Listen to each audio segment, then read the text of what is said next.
नमस्कार विद्यार्थियों, Keshav school online classes में आप सभी का फिर से बहुत बहुत स्वागत है। आज हम रसखान जो पाठ 12 है उसका अध्ययन करने जा रहे हैं, सवैयों का अध्ययन करने जा रहे हैं। तो सबसे पहले हम इन सवैयों का अध्ययन करेंगे। इसके लिए हमें इनको गे शैली में गाना भी आना चाहिए। गे शैली में कैसे गाते हैं इसको देखते हैं।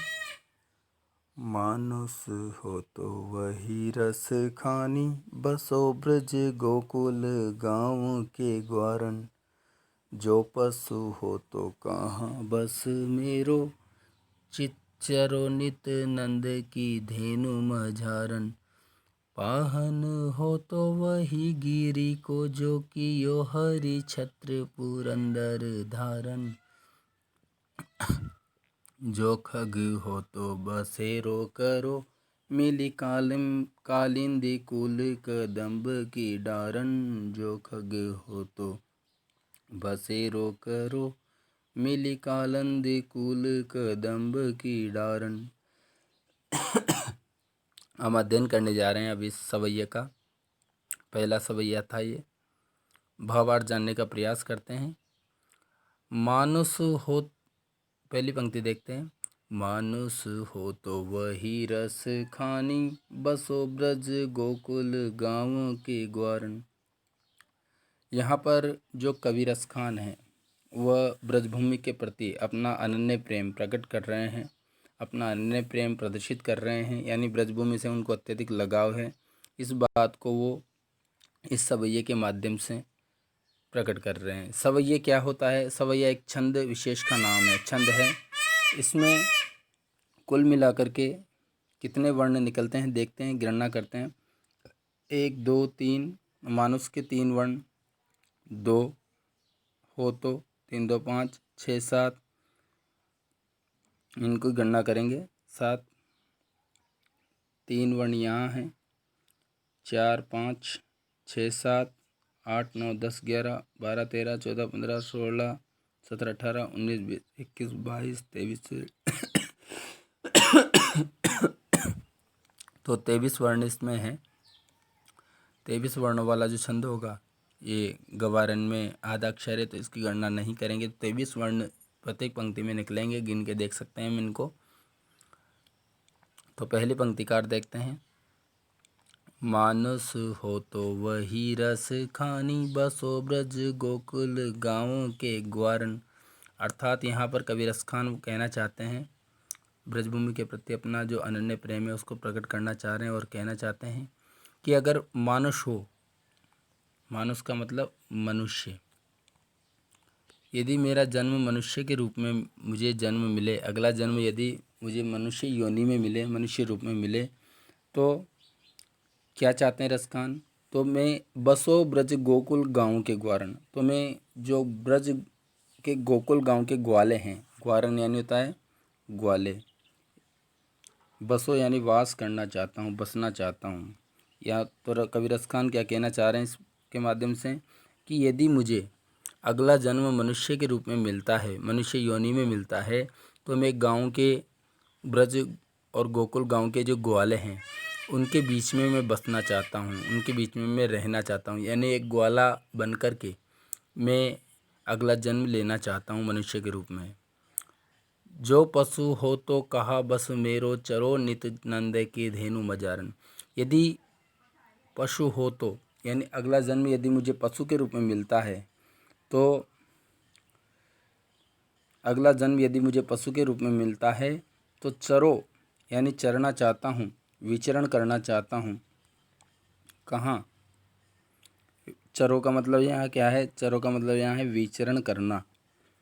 यदि अगला जन्म मुझे पशु के रूप में मिलता है तो मैं हमेशा, चरो यानी विचरण करना चाहता हूँ, नित्य यानी होता है हमेशा, हमेशा नंद की धेनु मजारन यानी नंद बाबा की जो गायें हैं, धेनु यानी होता है गायें, मजारन यानी बीच में। यदि अगला जन्म मुझे पशु के रूप में मिलता है तो मैं हमेशा नंद बाबा की जो गायें हैं उनके बीच विचरण करना चाहता हूँ, यानी उनके साथ साथ में घूमना चाहता हूँ।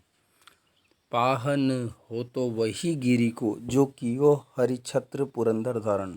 और यदि मुझे अगले जन्म में पत्थर बनूं, पाहन, पाहन यानी होता है पत्थर। अगले जन्म में यदि मुझे पत्थर का रूप मिलता है या मैं पत्थर बनूं, तो पाहन हो तो वही गिरी हो, यानी उसी गिरी का, उसी पर्वत का मैं, गिरी यानी होता है पहाड़ या पर्वत, तो उसी पहाड़ का मैं पत्थर बनना चाहता हूँ।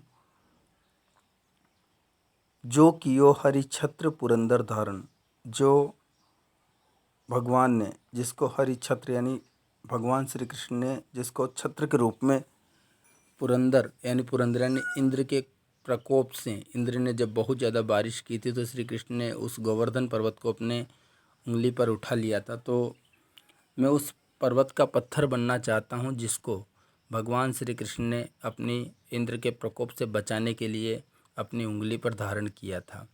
पाहन हो तो, पाहन यानी पत्थर अगर मुझे अगले जन्म में बनूं तो उसी वही गिरी यानी उसी पहाड़ का पत्थर बनूं जो कियो, जिसको भगवान श्री कृष्ण ने छत्र के रूप में इंद्र के प्रकोप से बचाने के लिए, ब्रजवासियों को बचाने के लिए अपनी उंगली में धारण किया था।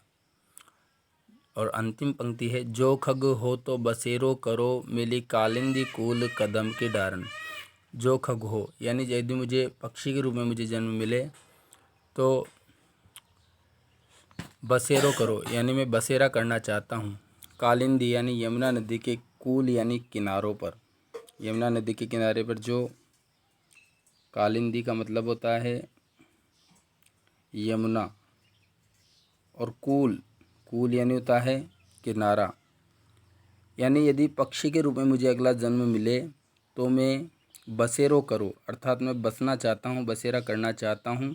कहाँ पर? कालिंदी कूल यानी यमुना नदी के किनारे, कदम्ब के डारण यानी कदम्ब के जो वृक्ष हैं उनकी डालों पर मैं बसेरा करना चाहता हूँ। तो कवि रस खान ने श्री कृष्ण के प्रति अनन्य भक्ति व्यक्त करते हुए कहा है, यदि मुझे मनुष्य के रूप में अगला जन्म मिलता है, पहली पंक्ति के अनुसार यदि मुझे मनुष्य के रूप में अगला जन्म मिलता है तो मैं गोकुल के ग्वालों के बीच में बसना चाहता हूँ। यदि पशु के रूप में मेरा जन्म हो तो मैं हमेशा नंद बाबा की गायों के बीच में विचरण करना चाहता हूँ। यदि मैं अगला जन्म में पत्थर बनूं तो मैं उस पहाड़ का पत्थर बनूं जिसको भगवान श्री कृष्ण ने इंद्र के प्रकोप से बचाने के लिए, ब्रजवासियों की रक्षा करने के लिए अपनी उंगली में धारण किया था। और खग हो तो यानी पक्षी के रूप में मुझे बसेरा मिले तो मैं यमुना नदी के किनारे जो कदम की डालियां हैं, कदम के वृक्ष हैं, उनकी डालियों पर मेरा बसेरा हो। तो पहला पद है। दूसरा पद पे आते हैं, दूसरा पद देखते हैं। या लकुटी अरु कामरिया पर, राजतिहु पुर को तजी डारो। आठहु सिद्धि नवो निधि को सुख, नंद की गाई चराई विशारो। रस खान कबो इन आखिन सो, ब्रज के बन बाग तड़ाग निहारो। कोटिक ले कल धोत के धाम, करिल के कुंजन ऊपर वारो।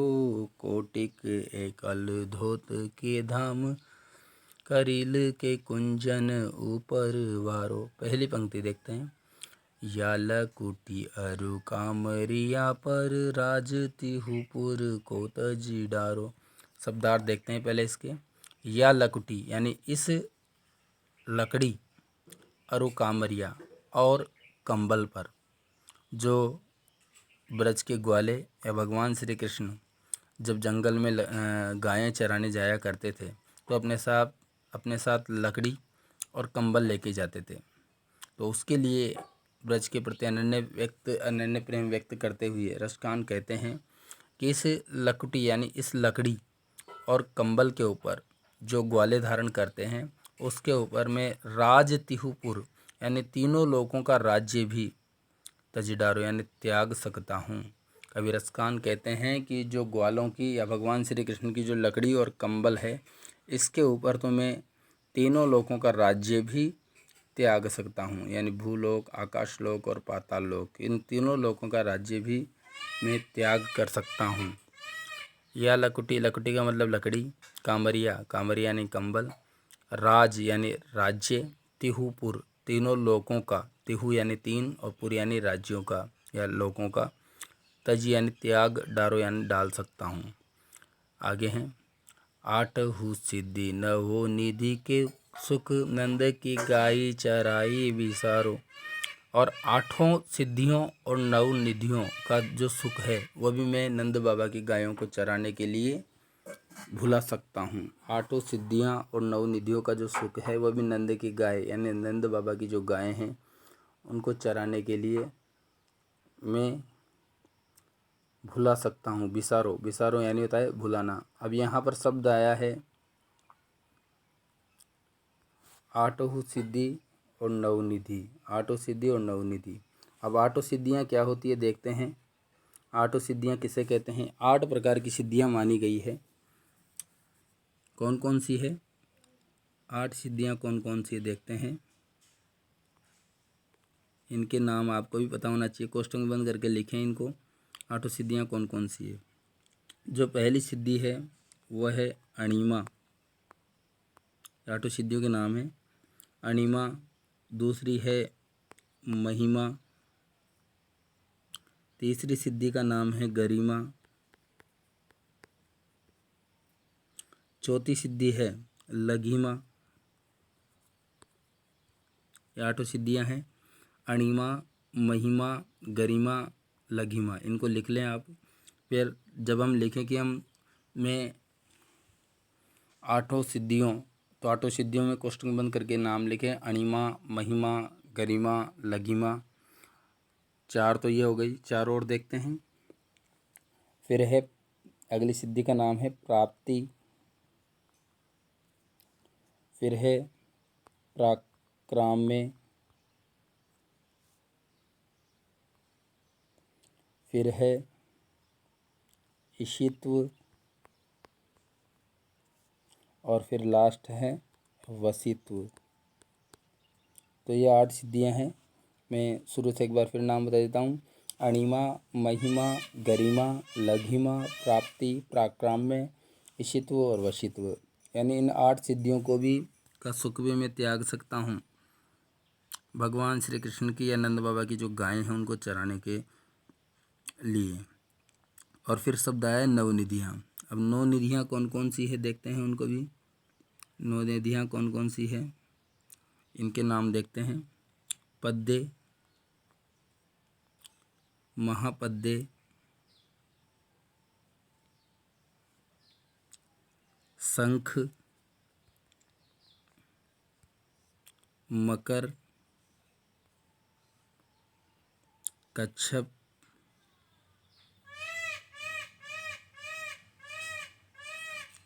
मुकुंद, कुंद, नीच, ये हैं पद्य, महापद्य, शंख, मकर, कच्छप, मुकुंद और कुंद। 1 2 3 4 5 6 7, 7 हो गई। 9 निधियाँ हैं। तो पद्य, महापद्य ऐसे याद रखें। पद्य, महापद्य, शंख, मकर, कच्छप, कुंद, मुकुंद। और 2 और सिद्धियाँ हैं जिनके नाम बाकी हैं उनको मैं बता देता हूँ।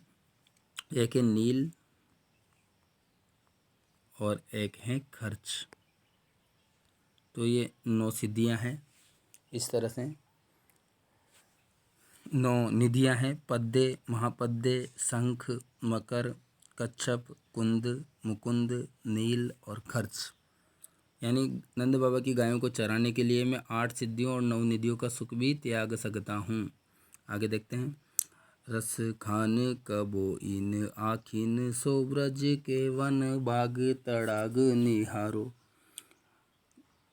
कवि रसखान कहते हैं कि मैं इन आँखों से, अपनी दोनों आँखों से जो ब्रज क्षेत्र के जो वन हैं, बाग हैं और तालाब हैं इनको निहारता रहना चाहता हूँ। मैं अपनी इन दोनों आँखों से ब्रज के जो वन हैं, बाग हैं, तालाब हैं उनको निहारता रहना चाहता हूँ। और कोटि के एकल धोत के धाम, करील के कुंजन ऊपर वारो।